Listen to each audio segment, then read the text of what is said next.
Imagina por un momento que despiertas siendo la persona más poderosa del planeta. No hay presidente, rey ni emperador que esté por encima de ti. Eres el faraón de Egipto, el hijo del sol, el hombre que representa a los dioses en la tierra. Suena como el sueño perfecto, ¿verdad? Poder absoluto, palacios de oro, sirvientes a tu disposición, templos erigidos solo para glorificar tu nombre. Pero espera, porque la realidad de ser faraón estaba lejos de ser tan idílica. Detrás de cada mural brillante en una tumba real había una vida marcada por el aislamiento, el peligro constante y una carga imposible de llevar: ser considerado un dios viviente. Desde el momento en que nacías, tu vida dejaba de pertenecerte. No eras visto como un niño, sino como una pieza clave en el equilibrio del universo. Cada gesto, cada palabra, cada respiro era observado por sacerdotes, astrólogos y consejeros que buscaban señales divinas en todo lo que hacías. Si llorabas demasiado, podía interpretarse como un mal augurio. Si te enfermabas, se organizaban rituales de purificación para evitar que el caos se desatara sobre el reino. Tu infancia era una ceremonia continua, una serie de rituales interminables donde no existía la espontaneidad ni el juego inocente. ¿Te imaginas crecer en un mundo donde todo el país depende de que tú no falles? No hay espacio para errores. No puedes ser un niño normal, ni correr descalzo por la arena del desierto, ni reírte sin pensar en la postura o el gesto adecuado. Cada instante de tu vida estaba medido, controlado y observado por aquellos que veían en ti algo más que un simple humano. Eras la encarnación de Horus, el dios del cielo, y eso significaba que el peso de todo Egipto estaba sobre tus pequeños hombros antes de que siquiera aprendieras a hablar. Y ahora, mientras comienzas este viaje conmigo, tengo curiosidad. ¿Desde qué parte del mundo estás viendo este video? ¿Qué hora es allí? Me encanta ver cómo estas historias conectan con personas de distintos países, a diferentes horas, como si este relato viajara tan lejos como las arenas del desierto que alguna vez recorrieron los faraones. Prepárate, porque lo que estás a punto de descubrir no es la típica historia de lujo y gloria que nos venden las películas. Este es el lado oscuro del poder absoluto. Una historia donde la soledad, las intrigas y el miedo eran el pan de cada día, y donde la corona dorada que todos envidiaban era, en realidad, una prisión disfrazada de divinidad. ¿Listo para adentrarte en la vida que todos creen desear, pero que en realidad nadie querría vivir? Nacer como heredero al trono de Egipto no era un privilegio, era una sentencia de vida. Desde tu primer llanto dejabas de ser un niño para convertirte en un símbolo. No tenías madre o padre en el sentido humano del cariño y el abrazo protector. Ellos eran reyes, y tú eras la continuación de una línea divina que debía proyectar poder y estabilidad. Cada gesto tuyo era interpretado como una señal. Cada mirada tenía un peso político. Y cada palabra, cuando finalmente aprendías a hablar, era cuidadosamente analizada por los sacerdotes para encontrar en ella un mensaje de los dioses. Tus juguetes no eran muñecos ni figuras talladas por amor, sino réplicas de objetos sagrados. Cetros en miniatura, coronas diminutas, estatuillas de divinidades que no debías tratar como juguetes, sino como herramientas para entender tu papel en el mundo. No existía espacio para la risa libre ni para el juego espontáneo. Los niños de tu edad aprendían canciones. Tú, en cambio, aprendías oraciones y fórmulas ceremoniales. La educación era implacable. Tus tutores no eran simples maestros, sino vigilantes del orden cósmico. Desde el amanecer hasta el anochecer te enseñaban a leer jeroglíficos, a comprender los ciclos del Nilo, a memorizar nombres de dioses y a recitar oraciones que debías pronunciar con precisión milimétrica. Una palabra maldicha podía ser interpretada como una ofensa a Ra o a Osiris. Imagina el peso de saber que un error tuyo podría ser visto como una señal de desgracia para todo el reino. Mientras otros niños corrían por los campos, tú recorrías pasillos fríos de piedra, rodeado de sacerdotes que quemaban incienso y te miraban como si fueras algo más que humano.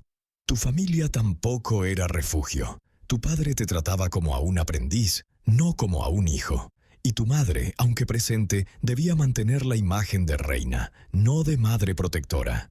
Era una infancia sin abrazos, sin libertad, sin infancia real. ¿Te has parado a pensar lo que significa crecer en una burbuja donde todos te adoran, pero nadie te conoce realmente? ¿Donde todos sonríen, pero cada sonrisa es una máscara? Incluso tus juegos de infancia eran ensayos para la vida adulta. Aprendías a sostener la masa real como si fuera una pelota, a caminar erguido con una corona en miniatura para acostumbrarte al peso que algún día llevarías. La soledad era una compañera constante. Aunque estuvieras rodeado de sirvientes, consejeros y guardias, ninguno de ellos te veía como un niño. Todos veían en ti un Dios, una figura que no podía fallar. Y cuando caías enfermo o llorabas, no había un abrazo, sino rituales y plegarias, como si tus lágrimas fueran una grieta en el orden divino. Pero lo más inquietante de esta etapa era el veneno invisible del poder. Desde pequeño te inculcaban que eras diferente, superior, que tu sangre era sagrada. Crecer creyendo eso no te daba confianza, sino miedo. Miedo de equivocarte, miedo de no estar a la altura, miedo de perder esa supuesta divinidad y que todo Egipto te diera la espalda. Pasar de niño a joven príncipe en Egipto no era un simple cambio de edad. Era como entrar en una jaula dorada con barrotes aún más visibles. En tu adolescencia, el peso de las expectativas se volvía casi insoportable. Si antes te trataban como un símbolo, ahora te recordaban, día tras día, que estabas destinado a ser la encarnación viva de Horus, el dios halcón, el equilibrio entre el mundo humano y el divino. Las lecciones ya no eran solo sobre jeroglíficos o los nombres de los dioses. Ahora estudiabas estrategia militar, leyes, economía y el arte de gobernar con una sonrisa que ocultara cualquier duda. Te enseñaban a observar a todos con desconfianza. Cada noble podía ser un aliado o un traidor en potencia. Los sacerdotes reforzaban tu imagen de divinidad, pero al mismo tiempo te recordaban que tu poder dependía de que ellos siguieran proclamando que eras un dios en la tierra. Imagina ser un adolescente y no poder equivocarte nunca. Mientras otros chicos de tu edad soñaban con aventuras o con enamorarse, tú solo podías pensar en la estabilidad del Nilo, en las cosechas, en las guerras en las fronteras. Cada error tuyo, por mínimo que fuera, podía interpretarse como una señal de que los dioses estaban molestos contigo. Y si el pueblo creía eso, todo se tambalearía. A los 13 o 14 años ya se te exigía participar en ceremonias públicas. Debías aparecer ante miles de personas con un porte majestuoso, con gestos calculados y palabras medidas. Tenías que parecer seguro de ti mismo, aunque por dentro estuvieras aterrorizado. Cada aparición pública era un examen, y detrás de las multitudes había nobles y sacerdotes evaluando si serías un líder digno o un eslabón débil que debía ser reemplazado. La política familiar era otra prueba silenciosa. Tenías hermanos, primos y tíos que veían en ti no solo a un futuro rey, sino también a un obstáculo para sus propias ambiciones. Las intrigas palaciegas comenzaban temprano. Una mirada hostil en el desayuno, un comentario en voz baja durante un banquete, rumores que viajaban más rápido que el viento del desierto. A veces sentías que la verdadera batalla no era contra enemigos extranjeros, sino contra tu propia familia. La presión por formar alianzas también caía sobre tus hombros. No importaban tus sentimientos. Tu futuro matrimonio ya estaba planeado, probablemente con una hermana o prima para mantener pura la sangre real. Desde adolescente te recordaban que tus emociones no importaban. Tu vida era una herramienta política. ¿Y los amigos? No había tales. Cada persona a tu alrededor tenía un interés oculto. Nadie te escuchaba por lo que eras, sino por el título que llevarías algún día. No podías confiar en nadie porque cualquiera podía usar tus debilidades en tu contra. Esa soledad moldeaba tu carácter. Aprendías a desconfiar, a hablar con palabras que decían poco y a fingir que todo estaba bajo control. En esos años el brillo de ser heredero se empezaba a apagar. Veías claramente que ser faraón no era el sueño que todos imaginaban. Era una carga, un papel en una obra interminable, donde cualquier error podía costarte el trono o la vida. Llegar al trono era un momento solemne, pero también aterrador. Desde el día en que tu padre moría, o en el peor de los casos, era ayudado a morir, la corona recaía sobre ti con el peso de miles de años de tradición. No había tiempo para el luto ni para la duda. Apenas el antiguo faraón era embalsamado, comenzaba la maquinaria ceremonial que te convertiría oficialmente en el nuevo dios viviente de Egipto. El día de tu coronación, el palacio se llenaba con un aroma intenso a incienso y mirra. Los sacerdotes te vestían con ropajes blancos y dorados. Te colocaban joyas sagradas que no eran solo ornamentos, sino símbolos del universo y su equilibrio. La ceremonia duraba horas, entre cánticos, juramentos y rituales que parecían más antiguos que el tiempo. Y allí estabas tú, inmóvil, como una estatua viva, mientras todo el país esperaba que te comportaras como alguien perfecto, intocable, casi sobrehumano. Pero detrás de todo ese espectáculo, el verdadero poder comenzaba a moverse en las sombras. Los sacerdotes del templo de Amón y otros cultos poderosos no dejaban de recordarte que tu fuerza como faraón dependía de la bendición de los dioses, bendición que convenientemente ellos administraban. Era una relación peligrosa. Tú eras el rostro de Egipto, pero ellos manejaban las riquezas de los templos, el control ideológico y buena parte de la política interna. Un faraón joven e inexperto podía ser fácilmente manipulado o derrocado si no jugaba bien sus cartas. En tus primeros días como faraón, cada decisión era observada con lupa. Tenías que demostrar fuerza, pero sin parecer un tirano. Tenías que mantener contentos a los nobles, pero sin darles demasiado poder. Y, por supuesto, debías complacer a los sacerdotes, aunque sabías que muchos de ellos te consideraban poco más que una marioneta con corona. Mientras tanto, el pueblo esperaba milagros de ti. Ellos creían que eras el encargado de mantener el orden cósmico, de asegurar que el Nilo siguiera su ciclo de crecidas y que las cosechas prosperaran. Si algo salía mal, si el río no inundaba como debía, si una plaga golpeaba las tierras, la culpa caía directamente sobre ti. Para ellos, tú no eras un humano con limitaciones, sino el intermediario de los dioses. Tu día a día como nuevo faraón era agotador. Amanecías antes del sol para realizar los primeros rituales en los templos. Luego seguían reuniones interminables con consejeros, generales y administradores. Se discutían desde tributos hasta guerras, pasando por problemas como revueltas en las provincias o amenazas de pueblos vecinos. Entre cada reunión había ceremonias y actos públicos donde debías sonreír, bendecir y aparentar calma, aunque por dentro sintieras que el peso del mundo te aplastaba. Y por si todo esto no fuera suficiente, tu vida personal se convertía en un espectáculo público. Si no tenías una esposa oficial, los sacerdotes y los nobles se encargaban de recordarte que necesitabas una reina cuanto antes. Si ya estabas casado, se te presionaba para tener hijos lo más rápido posible, pues la estabilidad de la dinastía dependía de eso. No había tiempo para enamorarse ni para decidir tu destino. Todo estaba planeado por otros, mientras tú simplemente actuabas el papel de divinidad. El ascenso al poder no era una coronación de gloria, sino el inicio de una vida de presión constante, donde cada día era una batalla silenciosa por mantener el control.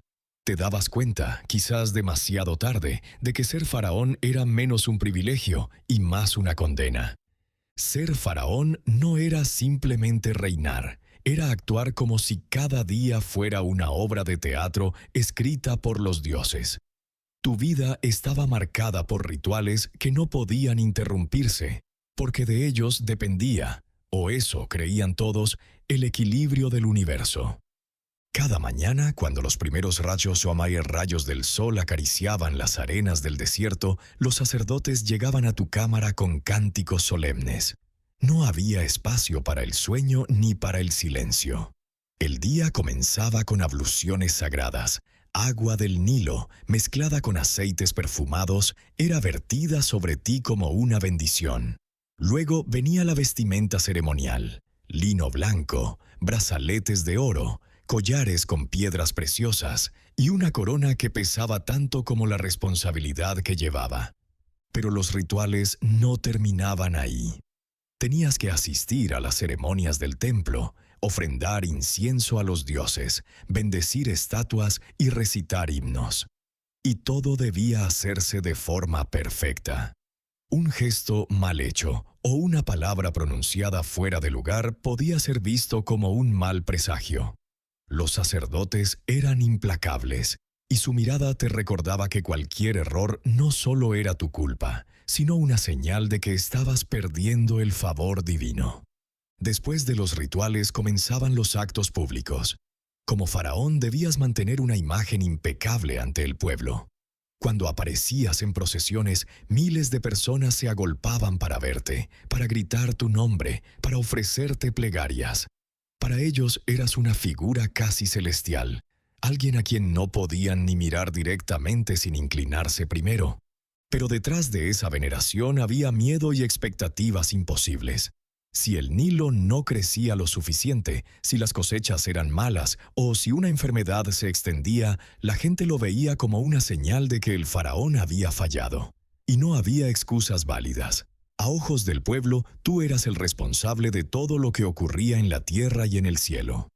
Para mantener esa imagen divina, se organizaban grandes festivales y ceremonias en las que tú eras el centro de atención. En estos eventos debías mostrarte invencible, fuerte, sereno. Aunque por dentro estuvieras agotado o enfermo, debías seguir sonriendo y bendiciendo. Los desfiles eran interminables, las ofrendas no paraban de llegar, y cada gesto tuyo era observado y comentado.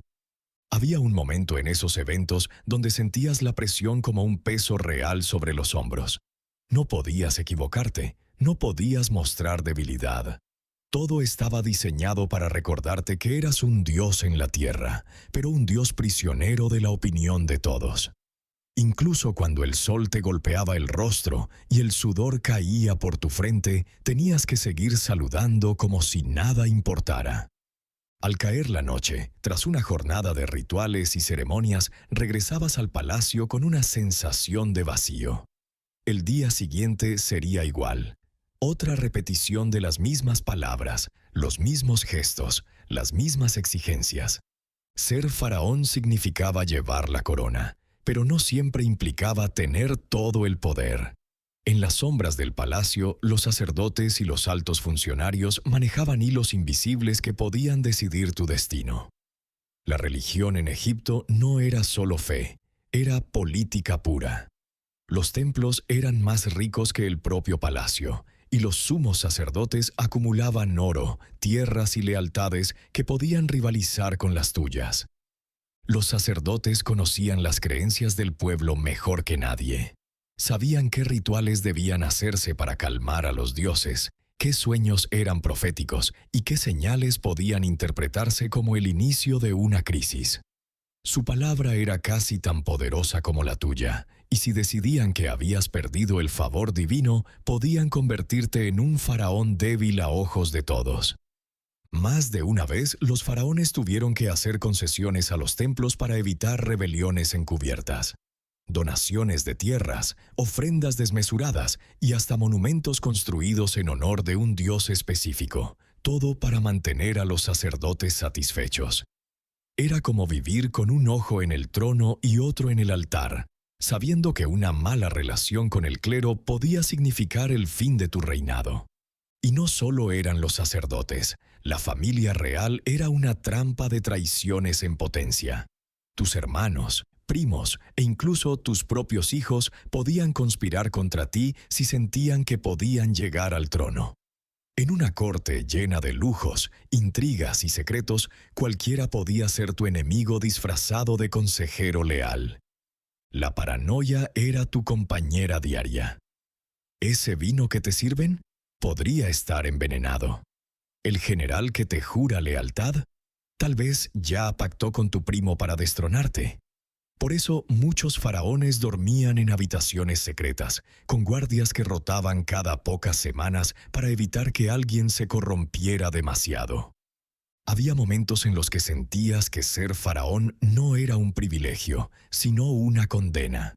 Tenías todo el oro del mundo, pero no podías confiar en nadie, ni siquiera en tus esposas, porque los matrimonios reales eran pactos políticos, no historias de amor. Cada mujer en tu harén podía estar ahí para reforzar una alianza, o para espiarte en nombre de otra familia poderosa. El trono de Egipto era, en realidad, una silla rodeada de cuchillos. Un solo error, una mala cosecha, un eclipse mal interpretado o una palabra dicha fuera de lugar podía hacer que los mismos que te adoraban comenzaran a buscar un sucesor. Convertirse en faraón significaba, entre otras cosas, convertir tu vida personal en una herramienta política. El amor no tenía cabida en el trono de Egipto.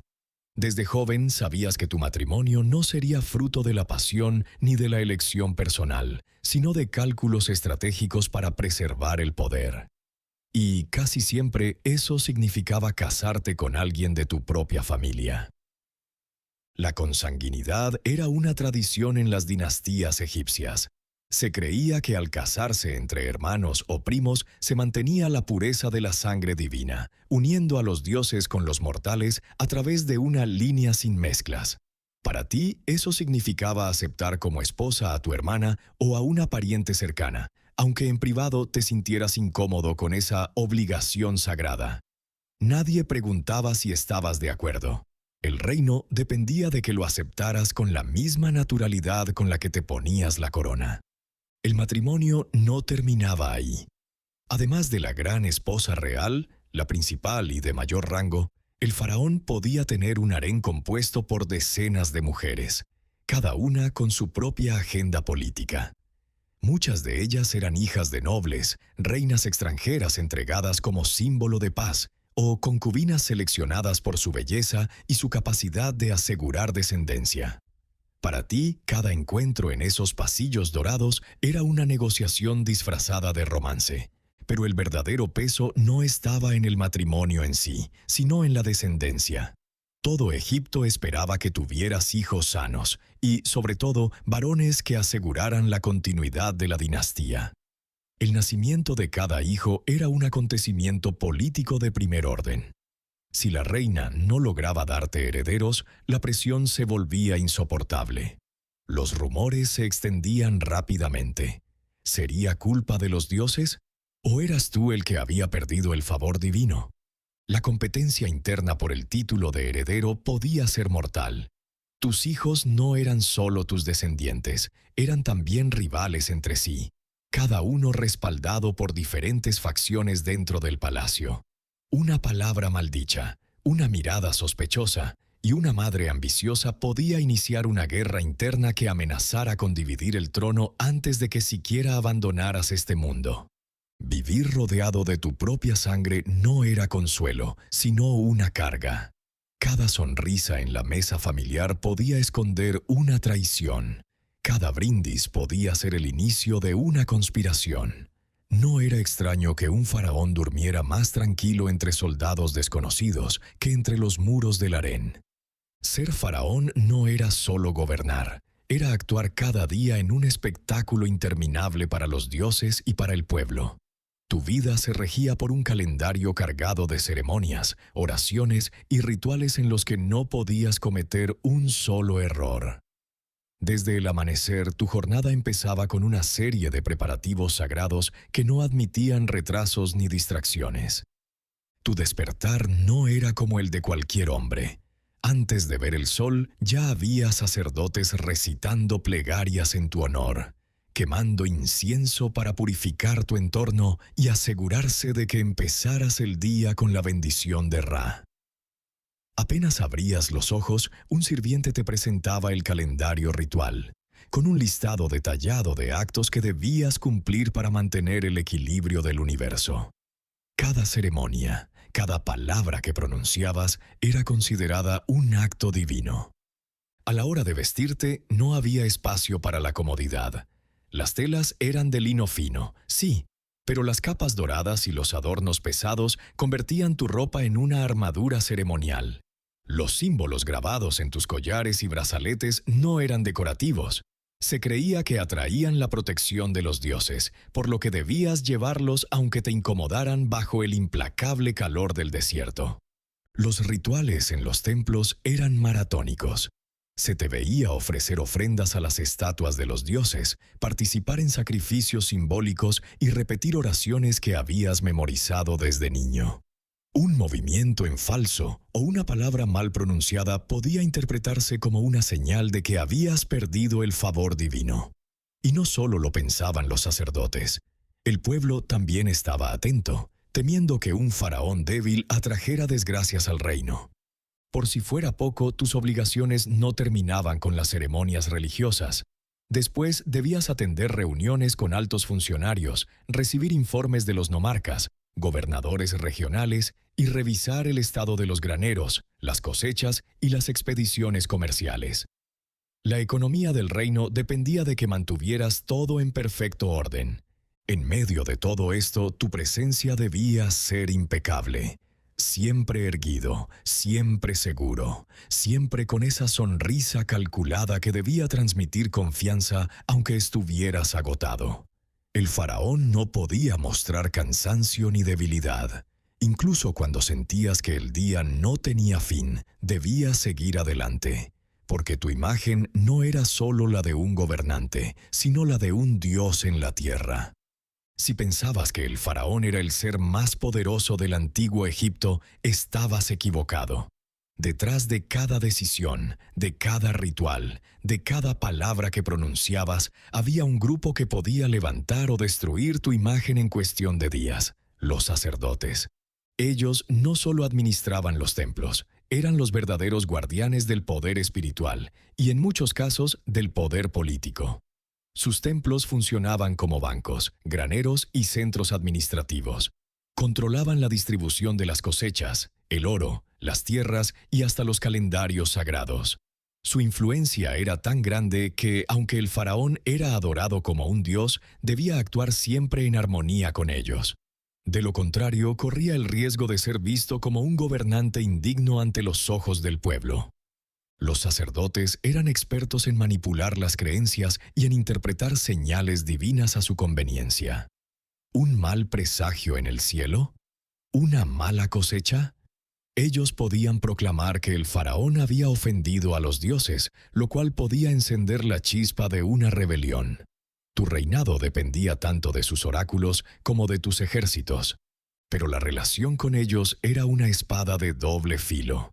Necesitabas su apoyo para legitimar tu divinidad, para celebrar tus victorias y para asegurar que tu imagen perdurara en templos y monumentos. Sin embargo, cada concesión que les dabas aumentaba su poder. A menudo los sacerdotes acumulaban riquezas inmensas, al punto de convertirse en una especie de reino paralelo dentro del tuyo. En privado, el faraón debía actuar con cautela. Si un sumo sacerdote veía una oportunidad, podía empezar a promover a un nuevo elegido de los dioses, otro miembro de la familia real que, con el respaldo del clero, podía destronarte.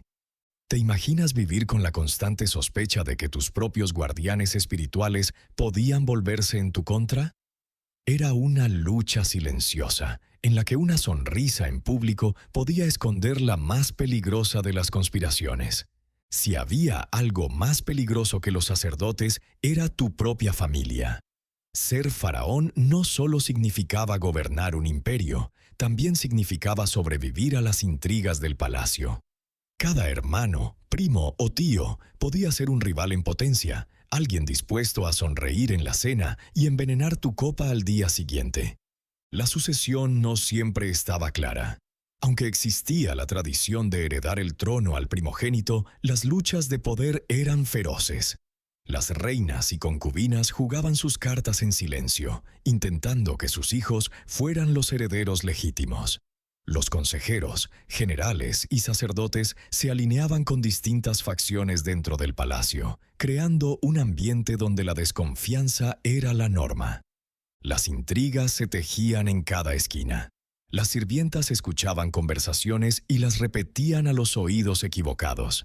Los banquetes, que en teoría eran celebraciones, se convertían en el escenario perfecto para alianzas secretas y miradas envenenadas. Cada gesto, cada palabra mal interpretada podía ser vista como una declaración de guerra dentro de tu propia casa. Tener varias esposas solo complicaba las cosas. Cada una de ellas era un centro de poder, con sus propios seguidores y ambiciones. ¿Un hijo de otra esposa lograba destacar? Podía significar que tu heredero favorito quedara fuera del juego. A veces, ni siquiera la sangre bastaba para proteger a tu descendencia. Había casos en los que el hermano menor, con el apoyo correcto, conseguía derrocar al faraón y reclamar la corona. Dormir en el palacio real no era descansar. Era estar rodeado de paredes cubiertas de oro, sí, pero también de susurros y de dagas invisibles.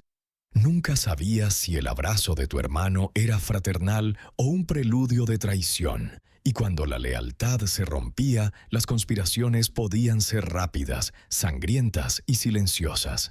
Después de una vida de intrigas, calor sofocante, rituales interminables y guerras, la muerte no significaba descanso para un faraón. De hecho, su trabajo apenas comenzaba. Morir siendo faraón no era simplemente cerrar los ojos, era convertirse en un eterno proyecto de preservación, un cuerpo y un nombre que debían resistir miles de años para no desaparecer. Lo primero que sucedía tras tu muerte era una carrera contrarreloj. Los embalsamadores, sacerdotes y artesanos se movilizaban para preparar tu cuerpo. Tus órganos eran extraídos con precisión quirúrgica. El hígado, los pulmones y el estómago eran colocados en frascos canopos, cada uno custodiado por una deidad con cabeza de animal. Tu cerebro, en cambio, era eliminado mediante una técnica tan brutal como efectiva. Se introducía un gancho por la nariz para extraerlo, un proceso que nadie en su sano juicio querría imaginar. Una vez vaciado, tu cuerpo era cubierto con aceites, resinas aromáticas y capas de vendas de lino. Capa tras capa, hasta que ya no parecías humano, sino un símbolo. Te convertías en un objeto sagrado, en una pieza política que debía representar la eternidad del reino. Este proceso podía durar hasta 70 días, porque no había espacio para errores. Cualquier fallo en la momificación podía condenar tu alma a vagar sin rumbo. Pero tu cuerpo no era la única preocupación. También estaba tu nombre, tu legado. Los escribas se encargaban de grabarlo en cientos de lugares, desde templos hasta estelas funerarias. Porque en Egipto, ser olvidado era la verdadera muerte. Si tu nombre se borraba de los registros, tu alma quedaba atrapada en la nada para siempre. Y créeme, había sobrinos y sucesores dispuestos a borrar tu memoria si eso significaba tener más poder. El día de tu funeral era casi tan importante como tu coronación. Los sacerdotes llevaban a cabo rituales complejos, como la ceremonia de la apertura de la boca, en la que tocaban tus labios momificados con herramientas sagradas para devolverte la capacidad de hablar en el más allá. Todo esto mientras tu tumba, construida durante años, esperaba sellada con tesoros, amuletos y trampas diseñadas para ahuyentar a los saqueadores. Pero la verdad es que tarde o temprano esas trampas fallaban. Por mucho que maldijeran tu tumba o llenaran los pasillos de enigmas, los ladrones siempre encontraban la forma de entrar. El oro de tu sarcófago, las joyas, las estatuas, todo era un imán irresistible. Algunos faraones, como Tutankamón, tuvieron la suerte de permanecer ocultos durante siglos. Otros fueron saqueados apenas unas semanas después de su entierro. Ser faraón no era únicamente una cuestión de templos y ceremonias. También significaba ser el rostro del ejército, la encarnación de la fuerza divina en la guerra. La paz en Egipto nunca estaba garantizada. Había enemigos al este, al sur y al oeste, esperando el momento de atacar o de rebelarse. Y aunque la mayoría de las decisiones militares las tomaban tus generales, tú no podías quedarte cómodamente en el palacio.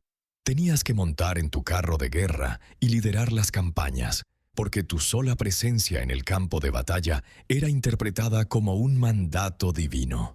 Imagina el escenario: el sol abrasador del desierto, el polvo levantado por cientos de caballos, el sonido metálico de las espadas y las lanzas.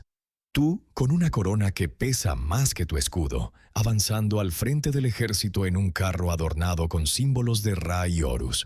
No se trataba solo de luchar, sino de demostrar que los dioses estaban contigo. Cada gesto, cada palabra, cada mirada hacia tus tropas era interpretada como una señal celestial. Pero la realidad era otra. Los faraones también sentían miedo. Sabían que una derrota no era solo una humillación militar, sino una catástrofe política y religiosa. Si un faraón perdía una batalla, el pueblo podía empezar a creer que había perdido el favor de los dioses, lo cual era el principio del fin para su reinado. Por eso, aunque las crónicas oficiales solo contaban victorias gloriosas, muchas de ellas eran exageradas o incluso inventadas para mantener viva la ilusión del faraón invencible. Y cuando la guerra terminaba, comenzaba otro ritual: la propaganda. Se construían templos, se tallaban murales y se levantaban obeliscos para contar, en piedra y en jeroglíficos, la gran victoria del faraón. Se mostraba al rey como un guerrero sobrehumano aplastando a sus enemigos, aunque en realidad apenas había levantado una lanza. Todo era parte del espectáculo. El poder no solo se ganaba en el campo de batalla, sino en la memoria del pueblo. Por supuesto, estas guerras dejaban cicatrices. Algunos faraones regresaban heridos, otros nunca volvían. Pero lo peor no era la posibilidad de morir, sino la presión de no poder mostrar debilidad. Si caías en combate, no solo morías como hombre, sino que tu divinidad quedaba en entredicho.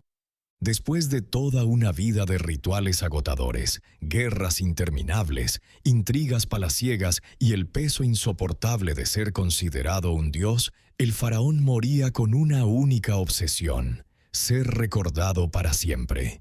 En el antiguo Egipto, la inmortalidad no se medía en años, sino en memoria. Mientras tu nombre estuviera escrito en templos, mientras los sacerdotes repitieran tus himnos y mientras alguien pronunciara tu nombre, seguirías existiendo en el más allá. Por eso los faraones dedicaban su vida a construir tumbas monumentales y templos que desafiaran al tiempo. La Gran Pirámide de Keops, los templos de Ramsés II en Abu Simbel o los hipogeos de Luxor no eran simples construcciones. Eran mensajes tallados en piedra para la eternidad, declaraciones de que ellos habían sido los elegidos de los dioses. Pero la realidad era cruel. Incluso los faraones más poderosos no estaban a salvo del olvido.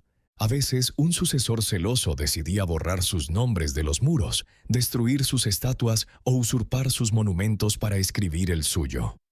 Era una condena terrible, porque en la creencia egipcia ser borrado equivalía a morir por segunda vez. Otros faraones eran humillados de formas más sutiles: sus tumbas saqueadas, sus tesoros fundidos, sus momias arrancadas de sus sarcófagos para ser vendidas siglos después como curiosidades en mercados europeos. El legado del faraón era, en el fondo, una ilusión frágil. Algunos lograron permanecer en la historia, pero muchos otros quedaron reducidos a nombres incompletos en tablillas rotas. Y cuando los arqueólogos modernos los descubrieron, su grandeza había sido reemplazada por vitrinas, luces frías de museo y miradas curiosas de turistas que apenas podían leer las inscripciones en las paredes. Ser faraón, al final, no significaba ser eterno. Significaba luchar contra el tiempo, contra la traición y contra el olvido. Significaba cargar con el peso de un imperio que esperaba milagros de alguien que apenas podía descansar sin pensar en conspiraciones. La historia nos muestra sus pirámides y templos como símbolos de grandeza. Pero detrás de cada piedra hay una verdad incómoda. Ser faraón no era un privilegio, era una condena disfrazada de gloria. Y ahora quiero preguntarte algo. ¿Qué habrías hecho tú si hubieras nacido en esa época? ¿Habrías soportado la presión de ser un dios en la tierra o habrías preferido ser un campesino libre de esas cadenas? Déjame tu opinión en los comentarios. Dime desde dónde me ves y qué hora es allí. Me encanta leer vuestras respuestas y ver cómo esta comunidad sigue creciendo. No olvides suscribirte y activar la campanita, porque cada semana contamos historias del pasado que te harán ver la historia con otros ojos. Nos vemos en el próximo video.